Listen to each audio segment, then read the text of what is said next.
Assalamualaikum, hai, apa kabar semuanya? Ketemu dengan saya, Emma, di channel Belajar Batik Cantik.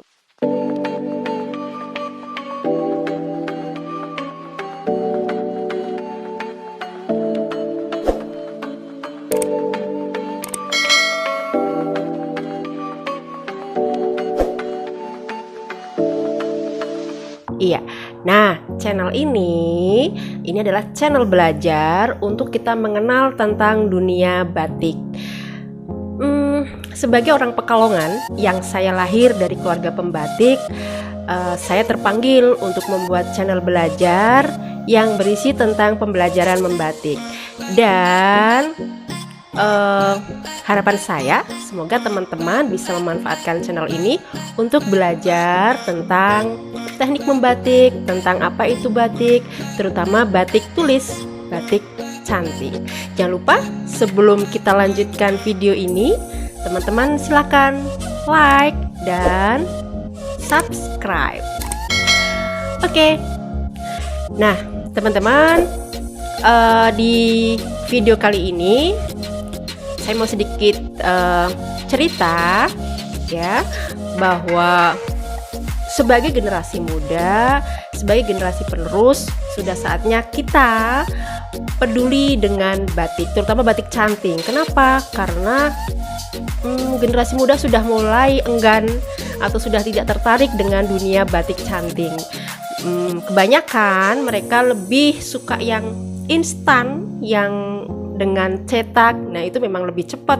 Tetapi bagaimanapun, batik canting adalah budaya warisan leluhur kita. Dan saya sebagai keluarga pembatik, yang orang tua saya seorang pembatik, dan kakek nenek buyut itu juga beliau pembatik, maka panggilan hati untuk membuat channel ini menjadi lebih termotivasi lagi, karena ini sangat penting untuk kita semuanya. Dan salah satu background yang ada di belakang saya, kain batik itu adalah made by my mother, ibu saya yang membuat, dan itu juga dengan canting atau batik tulis. Nah, kali ini kita akan mengenal alat-alat yang akan digunakan untuk membuat batik cantik. Siap ya teman-teman semuanya ya? Let's go. Iya, teman-teman semuanya, sedikit saya bercerita ya. Saya dari Pekalongan ya, orang tua saya seorang pembatik yang berasal dari Wonopringgo, dan kemudian setelah beliau menikah akhirnya pindah ke sebuah desa di salah satu kecamatan Kedunguni, yakni Desa Langkap. Di sana beliau masih melanjutkan kegiatan membatiknya, dan ketika kecil saya pernah belajar dengan beliau tentang bagaimana membatik, bagaimana teknik dan sebagainya. Tetapi tidak bisa saya teruskan sampai sekarang karena saya harus melanjutkan studi dan pindah di kota di luar Pekalongan. Nah, saat ini saya juga sedang menyelesaikan pendidikan pascasarjana di Universitas Negeri Yogyakarta. Saya ambil tentang pendidikan luar sekolah, dan salah satu channel belajar ini adalah salah satu media yang kita gunakan untuk pembelajaran ya. Jadi ini channel untuk belajar membatik yang dibuat untuk memberikan edukasi kepada masyarakat secara umum bagi yang membutuhkan tentang apa sih itu membatik dengan cantik. Oke, sekarang kita lanjut ya. Yang apa aja sih yang akan kita diskusikan, yang akan kita sampaikan di video kali ini? Yang pertama, kita akan mengenal alat-alat yang digunakan untuk membatik. Yang pertama adalah Ini dia canting ya, ini canting, ada banyak jenisnya teman-teman ya. Jadi ada yang agak besar, ada yang ukuran sedang, ada yang dua ininya mulutnya. Nah, kemudian ada yang lebih ya, ini ukuran sedang ya, agak kecil.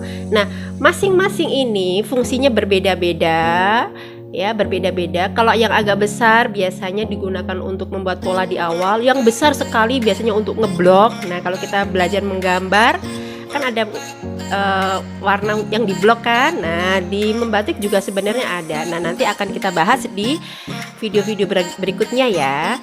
Nah, canting ini dibuat dari semacam aluminium ya, yang dia tahan panas ya, dan kemudian ada ujung mulutnya yang dipakai untuk mengeluarkan cairan malam. Nah, nanti malam kayak apa sih? Nah, kemudian ini ada bambu kecil yang dikeringkan, kemudian digunakan untuk tempat ini malamnya ya, di sini di dalamnya. Nah, ini namanya canting. Ini saya bawa dari Pekalongan ya, saya bawa dari Pekalongan langsung ya, dari ibu saya yang hunting canting pas di Pekalongan. Oke, ini canting sudah. Kemudian ini adalah kain mori. Apa sih kain mori ya? Kain mori itu adalah kain yang digunakan untuk membatik, warnanya putih ya. Nah, kain ini ada banyak jenisnya, tapi rata-rata biasanya pakai kain seperti katun ya, primissima. Nah, ini kainnya lembut dan mudah menyerap ya, dan biasanya kalau kita butuh banyak kita beli yang gulungan dan kita potong-potong sendiri sesuai dengan ukuran yang kita butuhkan. Kalau kita mau buat kain ukurannya 2 meter ya berarti kita potong 2 meter. Atau kalau kita misalnya butuh untuk ukuran taplak, berarti kita potong lebih kecil lagi. Jadi kalau kita beli gulungan bisa kita potong sesuai dengan kebutuhan. Ini namanya kain mori. Iya, kemudian yang ketiga, Ceret, ini namanya malam. Nah, malam itu adalah, atau yang disebut lilin, itu adalah jenis lilin yang dia dicairkan dan akan mencair ya, akan mencair, dan itu ketika dipanaskan maka dia bisa masuk ke dalam sini karena bentuknya sudah cair. Nah, lilin ini ada banyak ragamnya, dan itu digunakan sesuai dengan fungsinya masing-masing. Ada malam atau lilin telon, ini lebih halus, lebih lembut karena biasanya digunakan untuk yang kecil-kecil, misalnya dibuat titik-titik ya, mengisi bunga-bunga kayak gitu. Kemudian ini contoh lagi malam areh. Malam areh itu lebih kasar sedikit, tapi dia tidak terlalu kasar juga sih. Jadi dipakai untuk membuat pola di awal. Nah, itu contoh malam. Ini saya bawa juga nih dari Pekalongan, dari ibu saya. Nah, malam ini atau lilin ini gitu ya, itu kita gunakan untuk membatik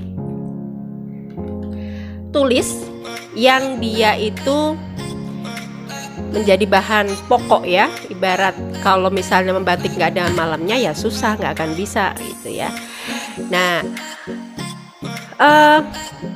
3 bahan tersebut gitu ya, ini baru sedikit ya dari sekian bahan-bahan yang ada di dalam proses membatik. Kan kita masih butuh pewarnaan ya, kita masih butuh, kalau kita batik kain yang besar itu kan kita butuh gawangan. Nah, nanti kita akan bahas di video berikutnya ya.